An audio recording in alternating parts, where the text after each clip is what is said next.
नमस्कार, मैं ज्योतिषाचार्य आशा त्यागी राजमंगल टाइम्स और धर्म मंच की एस्ट्रोमॉम सीरीज में आपका हार्दिक स्वागत करती हूँ। एस्ट्रोमॉम का मतलब, जैसा कि हम पिछली जो सीरीज है उसमें भी बात करते हैं, मॉम का मतलब होता है माँ, बच्चों की, घर की, परिवार की प्रथम पाठशाला। तो जैसा कि ये माह जो है, अगस्त माह हमारा त्योहारों का माह है। इस माह में रक्षाबंधन का त्यौहार हमारा 22 अगस्त को पड़ रहा है। रक्षाबंधन का त्यौहार भाई बहन के प्रेम का प्रतीक है और रक्षाबंधन का पर्व हमारे यहाँ बहुत ही धूमधाम से मनाया जाता है। तो रक्षाबंधन को कैसे और ज़्यादा से ज़्यादा शुभ बनाया जाए बच्चों के लिए, क्योंकि बेटा भी हमारा है, बेटी भी हमारी है, भाई बहन दोनों ही के लिए शुभ हो, तो वो पूरे परिवार के लिए शुभ और मंगलमय हो जाए, उसके लिए पंचांग के अनुसार सावन मास की पूर्णिमा तिथि को यह त्यौहार मनाया जाता है। इस साल रक्षाबंधन का जो त्यौहार है वो 22 अगस्त दिन रविवार को पड़ेगा। इस दिन बहनें भाइयों की कलाई पे राखी बांधेंगी और अपने बहनों की रक्षा का भाई जो है वचन लेंगे। रक्षाबंधन का त्यौहार भाई बहन के प्रेम का प्रतीक है। इस बार रक्षाबंधन पर एक विशेष संयोग बनने जा रहा है। ज्योतिषीय गणना के अनुसार इस साल रक्षाबंधन पर जो विशेष मुहूर्त है वो बन रहा है धनिष्ठा नक्षत्र के साथ शोभन योग का शुभ संयोग। ज्योतिष शास्त्र में इस शुभ संयोग को अति उत्तम माना जाता है कि इस संयोग में रक्षाबंधन भाई और बहन दोनों के लिए शुभकारक और फलदायी होगा।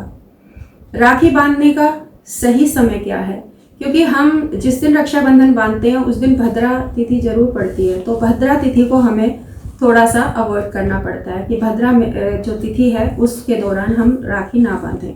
तो पंचांग के अनुसार जो राखी बांधने का सही समय होगा वो 6:15 से लेकर 10:34 तक सुबह शोभन योग रहेगा, जबकि धनिष्ठा योग शाम को करीब 7:40 तक रहेगा। इस योग में राखी बांधना सबसे उत्तम है। सबसे ज़्यादा जो शुभ समय रहेगा 22 अगस्त को, वो रविवार सुबह 5:50 से लेकर 6:30 बजे तक रहेगा। रक्षाबंधन के लिए दोपहर का समय जो है 1:44 से 4:23 तक भी शुभ है। आप राखी की थाली को किस तरीके से सजाएं? अगर हम बहनें हैं तो हम अपने भाइयों के लिए कैसे सजाएं? अगर हमारी बेटियां हैं, अपने बेटों को राखी बंधवानी है, तो हम किस तरीके से थाली को सजाएं? हर जो भी चीज़ हम थाली में रखी जाती है हमारे शास्त्रों के अनुसार, हमारे ऋषि मुनियों के अनुसार, बड़े बुजुर्गों के अनुसार बहुत ही गहन शोध के बाद रखी गई है। हर चीज़ का सनातन धर्म में बहुत महत्वपूर्ण योगदान है। उसकी कहीं ना कहीं शुभता हमारे लिए पॉजिटिव होती है। राखी की थाली में हम रोली, कुमकुम, अक्षत, दीपक, मिठाई और दूब की घास जो होती है दूर्वा, उसे रखते हैं। हर चीज़ का एक महत्व अलग अलग है। उन चीज़ों के बारे में मैं आपको बताती हूँ कि चंदन तिलक जो है बहनों के हाथों से अगर भाई के मस्तक पर लगाया जाता है तो भाइयों के लिए राहु से, केतु से बचाव होता है, उनका गुरु जो है तेज होता है, उनके मान सम्मान में वृद्धि होती है। तो चंदन तिलक जरूर लगाएं बहनें अपने भाइयों के मस्तक पर। चंदन हो या रोली हो, दोनों ही शुभता के प्रतीक हैं। दूसरा, उसमें अक्षत चावल, थाली में अक्षत चावल होने चाहिए। अक्षत का मतलब है कभी क्षय ना होने वाला, मतलब सिर्फ चावल नहीं होना चाहिए, वो चावल टूटा हुआ ना हो। अक्षत का मतलब है जिसका क्षय ना हो। हम कई बार ऐसे ही चावल रख देते हैं, वो किनकी टाइप के, वो चावल हमें नहीं रखना चाहिए। कभी भी पूजा में टूटा हुआ चावल नहीं रखें। ये तो तिलक करने की बात है, कभी हम घर में पूजा भी कर रहे हैं तो उसके लिए भी हमेशा याद रखें कि चावल अक्षय ही होना चाहिए। अक्षत का मतलब ना क्षय होने वाला। तो चावल तिलक लगाने के बाद बहनें अपनी जो सन फिंगर है या रिंग फिंगर है उससे भाई के मस्तक पर चावल का तिलक लगाएं। थाली में एक नारियल भी रखना चाहिए, क्योंकि नारियल को क्या है, लक्ष्मी का प्रतीक माना गया है। इसमें सुख, प्रेम और समृद्धि का वास होता है, तो नारियल भी हमें रखना चाहिए अपनी थाली में। उसके बाद रक्षा सूत्र बांधा क्यों जाता है? रक्षा सूत्र बांधने से, हम जब कलाई में रक्षा सूत्र बांधते हैं, पंडित जी किसी पूजा के समारोह में बांधते हैं, पूजा के अवसर पर बांधते हैं, तो हमारे त्रिदोष का नाश होता है या शमन होता है। त्रिदोष कौन कौन से हैं? वात, पित्त और कफ। तो बहनें जो राखी बांधती हैं उससे भाइयों के त्रिदोष का शमन होता है।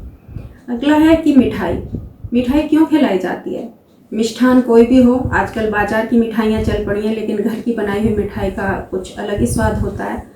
भाई बहन के रिश्ते में मिठास बना रहे। मिठाई जो है उस मिठास का प्रतीक है। दीपक, दीपक क्यों जलाया जाता है? दीपक जलाकर अग्नि को साक्षी मानकर भाई अपनी बहन की रक्षा का वचन देते हैं और बहनें उसी दीपक से अपने भाई की आरती करती हैं। उसमें कुछ दाने राई या सरसों के भी रख सकते हैं, जिससे भाई की नज़र उतरती है।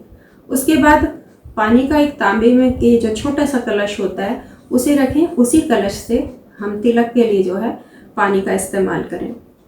अब राखी बांधने का ये है कि सबसे पहले हम राखी बांधें अपने इष्ट देव को। इष्ट देव में सबसे पहले गणपति जी को राखी बांधें। उनसे निर्विघ्न रूप से अपने भाई के जीवन में आने वाली बाधाओं को दूर करने के लिए हम प्रार्थना करें। दूसरी राखी हम शिव जी को अर्पित करें, क्योंकि शिव जो है ये सावन का मास होता है और सावन के मास में शिव जी के ऊपर विष्णु जी ने सारा भार छोड़ा हुआ है सृष्टि का। तो शिव जी से जो सबके पालनहार, उनसे कहें कि आप मेरे भाई को दीर्घायु करें, उसके राह में जो भी कोई परेशानी हो उनको दूर करें। और क्योंकि शिव जो है चंद्रमा के भी प्रतीक हैं, तो भाई बहनों के बीच में जो है प्यार बना रहे। तीसरे हम हनुमान जी को, क्योंकि जब शिव जी किसी समय विश्राम कर रहे होते हैं तो रुद्र के रूप में जो हनुमान जी हैं वो सृष्टि का बाधाओं से रक्षा करते हैं। उसके बाद कान्हा जी को, कान्हा जी मतलब कृष्ण जी को, कहते हैं कि जब शिशुपाल के वध के समय कृष्ण जी की उंगली में खून निकल आया था, तो द्रौपदी ने अपने दुपट्टे से या साड़ी से अपना चीर फाड़ कर थोड़ा सा धागा या जो वस्त्र था उसको राखी के रूप में या उनकी उंगली में मतलब बांध दिया था।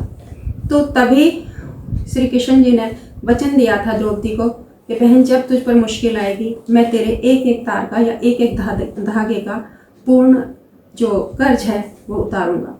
तो उन्होंने जो है जब द्रौपदी का चीरहरण हो रहा था कौरवों की सभा में, उस समय आकर चीर बढ़ाया। द्रौपदी ने उनसे अपनी रक्षा के लिए गुहार लगाई थी।